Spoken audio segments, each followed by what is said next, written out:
In this English lesson, I wanted to help you learn the English phrase, it doesn't hurt to. This is a phrase we say when we're recommending that someone does something that will actually benefit them. If you're studying for an English test, it doesn't hurt to study every day for weeks on end. So even though I'm using the word hurt, which normally means something painful, I'm actually recommending you do something that's good for you. So if you're learning English, it doesn't hurt to write down the new words that you learn.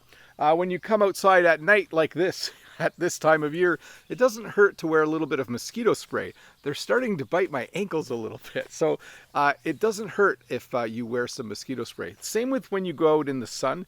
If you burn easily, it doesn't hurt to wear a bit of sunscreen. The other phrase I wanted to teach you today is the phrase, the truth hurts. This is something we say in English when you tell someone something that's true and it makes them sad or it makes them upset, we're kind of like, the truth hurts. Sometimes people will tell you the truth because they care about you. Let's say you're not eating healthy and you're not exercising and you're gaining a lot of weight, and maybe your mom or a relative tells you that you really need to take care of yourself.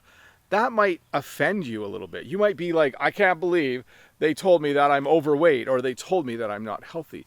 But we might say, you know what? Sometimes the truth hurts. When you go to the doctor and the doctor says you need to exercise more, even if you don't like the advice and it makes you sad or upset, the reality is the truth hurts. So to review, when you say it doesn't hurt to, you're actually recommending people do something. And like I said, it doesn't hurt to write down a few words or phrases that you learned today. And when you say the truth hurts, you're simply saying that sometimes when someone tells you something that's true, it doesn't always make you happy, but it's still the truth. Hey, let's look at a comment from a previous video. This comment is from Ruslan. I can't get this in my pocket. I'm actually wearing shorts right now. I don't know if you guys have ever seen me in shorts. Ruslan says, "What beautiful peonies, Teacher Bob. My granny used to grow them in her summer garden once. The bush was very big and the stems were long. I like these flowers very much." And my response was, I love them. Not only are they beautiful, they smell great too. It doesn't hurt that people like to buy them as well. So a kind of a funny thing, thanks Ruslan for that comment. So kind of a funny thing happened when I was replying to Ruslan's comment. I'm not sure if he saw me correct it, but as I was typing Ruslan's comment, Jen came in the room and she said, the downstairs toilet was running through. When a toilet runs through, that means the water keeps running after you flush it. And I said, oh, that's strange. That normally doesn't happen to that toilet.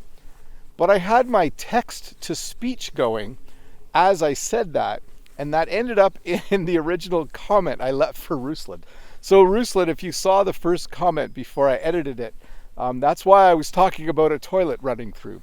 And for those of you that don't understand what I was just saying, when you flush a toilet, the water sometimes doesn't stop running and you have to jiggle the handle a little bit. And then the water does stop running. So anyways, that was what that was all about. Here's another look. I know I've been showing you the peonies a lot. In fact, the video coming out on my bigger channel next week, you'll see a lot of peonies as well, but they are just gorgeous tonight as I'm out here having a look at them. I really love how they look and I love how they smell. I kind of wish you were here and able to smell them. Our whole property smells like peonies right now, and it's just absolutely beautiful. Anyways, I said I was wearing shorts. You probably can't see, but I'll just kick up my legs so you can. Nice talking to you. I hope you learned a bit of English, and I'll see you next time. Bye.